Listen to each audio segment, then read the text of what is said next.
നമസ്കാരം. മലയാളി വാർത്തയിലേക്ക് സ്വാഗതം. 16ാം കേരള നിയമസഭയുടെ സമ്മേളനം അവിടെ നടക്കുകയാണ്. സമ്മേളനത്തിൽ സംസ്ഥാനത്തെ രൂക്ഷമായ വിലക്കയറ്റവും ഇന്ധനവില വർധനവും മുൻനിർത്തി പ്രതിപക്ഷം കൊണ്ടുവന്ന ആദ്യ അടിയന്തര പ്രമേയ നോട്ടീസിനെ ചൊല്ലി ഭരണപ്രതിപക്ഷ കക്ഷികൾക്കിടയിൽ കടുത്ത വാദപ്രതിവാദവും രാഷ്ട്രീയ പോരും തുടരുകയാണ്. LDF മുന്നണിയിൽ നിന്ന് മുൻ ധനകാര്യമന്ത്രി കൂടിയായ CPMലെ KN ബാലഗോപാലാണ് വിപണിയിലെ ജനദ്രോഹപരമായ വിലക്കയറ്റം സഭ നിർത്തിവെച്ച് ചർച്ച ചെയ്യണമെന്നാവശ്യപ്പെട്ട് അടിയന്തര പ്രമേയത്തിന് നോട്ടീസ് നൽകിയത്. എന്നാൽ വിഷയത്തിൽ മുൻ മന്ത്രി VD സതീശൻ നൽകിയ വിശദീകരണത്തെ തുടർന്ന് സ്പീക്കർ അടിയന്തര പ്രമേയ നോട്ടീസ് തള്ളുകയായിരുന്നു. ഇതിൽ പ്രതിഷേധിച്ച് പ്രതിപക്ഷം സഭ ബഹിഷ്കരിക്കുന്നതായി പ്രതിപക്ഷ നേതാവ് പിണറായി വിജയൻ പറഞ്ഞു. സംസ്ഥാനത്ത് വിലക്കയറ്റമുണ്ടെന്ന പ്രതിപക്ഷത്തിന്റെ ആരോപണം ഭാഗികമായി ശരിവെച്ച മുഖ്യമന്ത്രി വിപണിയിലെ അനിശ്ചിതത്വങ്ങൾ പരിശോധിച്ച് സർക്കാർ വരും ദിവസങ്ങളിൽ ആവശ്യമായ ശക്തമായ നടപടികൾ സ്വീകരിക്കുമെന്നും എന്നാൽ അതിനായി 10 ദിവസമെങ്കിലും കാത്തിരിക്കേണ്ടതുണ്ടെന്നും സഭയെ അറിയിച്ചു. സംസ്ഥാനത്തെ വിപണി നിലവാരം മാർച്ച് 31 ഉണ്ടായിരുന്നതിനേക്കാൾ ഭീമാകാരമായ രീതിയിലാണ് കുതിച്ചുയരുന്നതെന്ന് അടിയന്തര പ്രമേയം ഉന്നയിച്ചുകൊണ്ട് KN ബാലഗോപാൽ കുറ്റപ്പെടുത്തി. പെട്രോൾ ഡീസൽ വില വർധനവിന് പുറമെ വാണിജ്യ സിലിണ്ടറിന്റെ വില 1883 രൂപയിൽ നിന്നും ഒറ്റയടിക്ക് 3133 രൂപയായി വർദ്ധിച്ചത് ഹോട്ടൽ മേഖലയെയും നിർമ്മാണ മേഖലയെയും കടുത്ത പ്രതിസന്ധിയിലാക്കിയിട്ടുണ്ട്. ടാർ, ബിറ്റുമിൻ, വിമാന ഇന്ധനം എന്നിവയുടെ വിലയും കുത്തനെ കൂടി.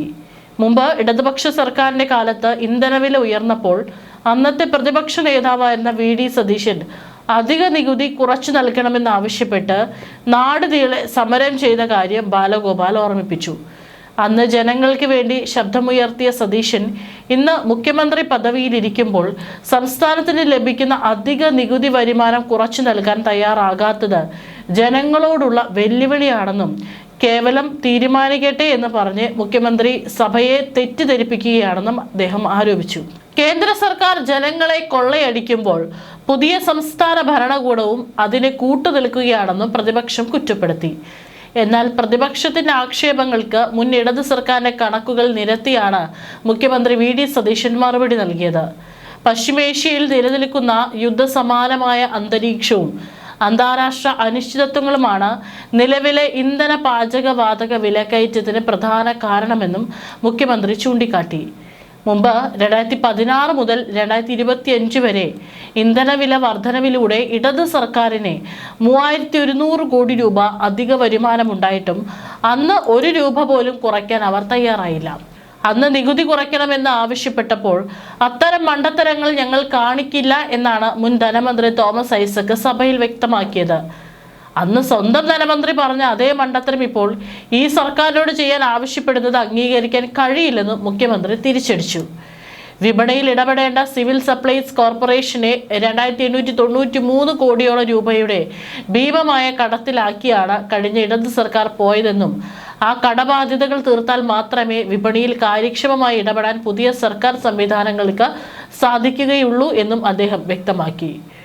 ഇടത് സർക്കാർ ജനങ്ങളുടെ മേൽ 2 രൂപ സെസ് ഏർപ്പെടുത്തിയതും ക്ഷേമ പെൻഷൻ ഫണ്ടിന്റെ പേരിലായിരുന്നുവെന്നും എന്നാൽ വിപണി നിയന്ത്രണത്തിൽ അവർ ദയനീയമായി പരാജയപ്പെട്ടുവെന്നും ഭരണപക്ഷം ആരോപിച്ചു. വരും ദിവസങ്ങളിൽ സംസ്ഥാനത്തിന്റെ യഥാർത്ഥ ധനസ്ഥിതി വ്യക്തമാക്കിക്കൊണ്ട് സഭയിൽ വിസ്മയിപ്പിക്കുന്ന ധവളപത്രം പുറത്തിറക്കുമെന്നും കണക്കുകൾ അപ്പോൾ കൃത്യമായി പറയാമെന്നും മുഖ്യമന്ത്രി കൂട്ടിച്ചേർത്തു. ജനജീവിതം ദുസ്സഹമാക്കുന്ന വിലക്കയറ്റത്തിൽ നിന്നും ജനങ്ങളെ രക്ഷിക്കാൻ നികുതി മുഴുവനായി ഒഴിവാക്കാൻ സർക്കാരിന് കഴിയില്ലെങ്കിലും കൃത്യമായ സാമൂഹ്യ ആഘാത പഠനങ്ങൾക്ക് ശേഷം സർക്കാർ ജനപ്രിയമായ വിപണി ഇടപെടലുകൾ നടത്തുമെന്ന ഉറപ്പോടെയാണ് ഭരണപക്ഷം അടിയന്തര പ്രമേയത്തെ നേരിട്ടത്. പുതിയ UDF സർക്കാരും പ്രതിപക്ഷവുമായ LDFും തമ്മിലുള്ള കടുത്ത രാഷ്ട്രീയ വാക്പോരുകൾക്ക് വരും ദിവസങ്ങളിലും നിയമസഭ സാക്ഷ്യം വഹിക്കുമെന്ന് സൂചന നൽകിയാണ് സഭാ നടപടികൾ മുന്നോട്ടു പോയത്. മാർച്ച് 31 ഉണ്ടായിരുന്നതിനേക്കാൾ എത്രയോ ഭീമമായ വില വർധനമാണ് ഓരോ ഉൽപ്പന്നങ്ങൾക്കും വർദ്ധിച്ചത്. വാണിജ്യ സിലിണ്ടറിന്റെ വില 1883 രൂപയിൽ നിന്നും ഒറ്റയടിക്കാണ് 3133 രൂപയായി വർദ്ധിച്ചത്. ഹോട്ടലുകൾ പലതും പ്രവർത്തിക്കാത്ത അവസ്ഥയിലായി. പെട്രോൾ വിലയും ഡീസൽ വിലയും വർദ്ധിച്ചു. നിർമ്മാണ മേഖലയിൽ സമാന പ്രതിസന്ധിയുണ്ട്. കഴിഞ്ഞ സർക്കാരിന്റെ കാലത്ത് പെട്രോളിന്റെ വില വർദ്ധിച്ച ഘട്ടത്തിൽ ഇന്നത്തെ മുഖ്യമന്ത്രിയും അന്നത്തെ പ്രതിപക്ഷ നേതാവുമായിരുന്ന വി.ഡി. സതീശൻ ശബ്ദമുയർത്തിയതും നാട്ടിൽ സമരം നടത്തിയതും സംസ്ഥാന ടാക്സ് കുറച്ചു കൊടുക്കണമെന്ന ആവശ്യം ഉന്നയിച്ചായിരുന്നു. ഇന്ന് അദ്ദേഹം മുഖ്യമന്ത്രിയാണ്. അത് പറഞ്ഞ ഒരാളെന്ന നിലയിൽ വർദ്ധിച്ച അധിക നികുതി സംസ്ഥാനത്തിന് കിട്ടുന്നത് കുറച്ചു കൊടുക്കുന്നത് ജനങ്ങളോടുള്ള മര്യാദയാണ്. അത് സംബന്ധിച്ചുള്ള നിലപാട് മുഖ്യമന്ത്രി പറയണം. കണക്ക് കൂട്ടാൻ വലിയ ബുദ്ധിമുട്ടില്ല. പ്രതിപക്ഷത്തിരിക്കുമ്പോഴും ഭരണപക്ഷത്തിരിക്കുമ്പോഴും LDFന്റെ അഭിപ്രായം മാറിയില്ല. 2018-ലും 2022-ലും ഇളവ് കൊടുത്തുവെന്നും KN ബാലഗോപാൽ അടിയന്തര പ്രമേയം അവതരിപ്പിച്ചതിൽ രാഷ്ട്രീയമായി പ്രതിക്കൂട്ടിലാക്കുന്ന പ്രശ്നമില്ല. കുറച്ചു കാര്യങ്ങൾ കേന്ദ്രത്തിനെതിരെ പറയേണ്ടി വരും.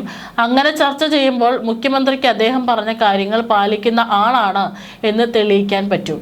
ഇപ്പോൾ അദ്ദേഹത്തിന്റെ സ്വഭാവം, അദ്ദേഹം പറഞ്ഞ കാര്യങ്ങളൊക്കെ വാക്ക് മാത്രമാണ്.